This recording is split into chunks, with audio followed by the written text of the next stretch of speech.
بسم اللہ الرحمن الرحیم۔ پور تھنکنگ اینڈ ڈیسیجن پاور، یہ کیا ہوتا ہے؟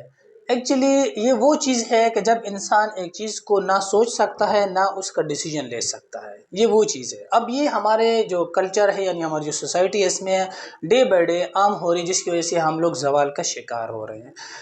میں اگر سمپلی ایک مثال آپ لوگوں کے سامنے رکھوں ایجوکیشن لیول پر، تو ہمارے جو بچے ہیں وہ 10 سال 12 سال 14 سال پڑھ رہے ہوتے ہیں یا پڑھ چکے ہوتے ہیں، لیکن آپ ان سے ان کا گول پوچھیں تو ان کو اپنے گول کا نہیں پتہ ہوتا۔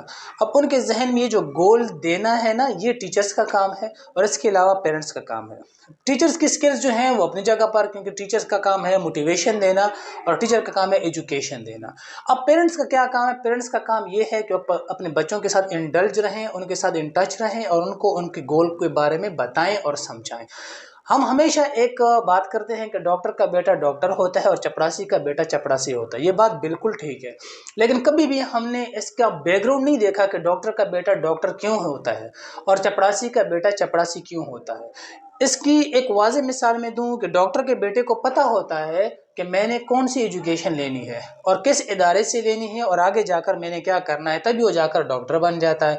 اور ہم لوگ پھر اعتراضات اٹھانے کے لیے جو ہے نا شروع ہو جاتے ہیں، کیونکہ ہمارے پاس جو سب سے بہترین میٹیریل ہے وہ ہے کرٹیسزم، کسی پر تنقید کرنا، کیونکہ ہم خود جو ہے نا انرجیٹک ہے نہیں کہ ہم خود کچھ کر سکیں۔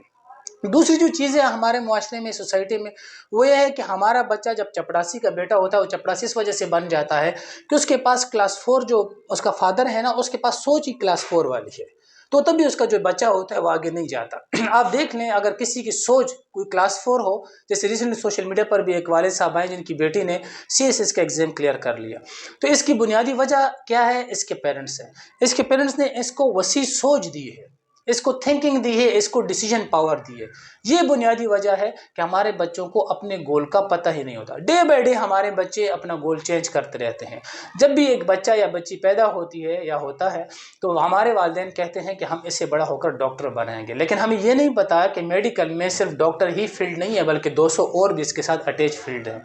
پھر کہتے ہیں جی ہم اس بچے کو انجینئر بنائیں گے، لیکن ہمارے پیرنٹس کو یہ نہیں پتا ہے کہ انجینئر میں صرف انجینئرنگ یہ نہیں ہے کہ آپ جا کر سڑکیں بنائیں، اس کے علاوہ بھی بہت ساری چیزیں ہیں جو انجینئرنگ میں آتی ہیں۔ 100-150 فیلڈ ہماری انجینئرنگ میں ہے، لیکن ہمیں اور چیزوں کا پتہ نہیں ہوتا۔ یہ بنیادی وجوہات جو کہ بچوں پر براہ راست اثر انداز ہوتی ہے، جس کی وجہ سے ہمارے بچے جو ہیں وہ تنزلی بزدلی کے ساتھ ساتھ وہ کمزوری کا بھی شکار ہیں۔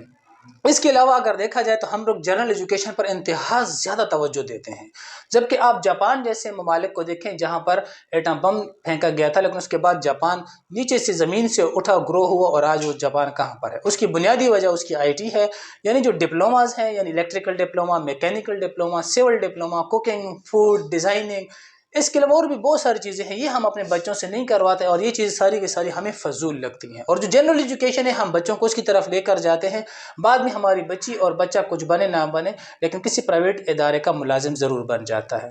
لہٰذا ہم اپنے بچوں کو 16 سال صرف اس لیے پڑھاتے ہیں کہ وہ کسی پرائیویٹ ادارے میں 10,000 کی جاب کر سکے۔ جب ہماری سوچ ہی 10,000 کی ہوگی تو لازمی بات ہے ہمارے جو بچے ہیں ان کی بھی سوچ 10,000 ہی کی ہوگی۔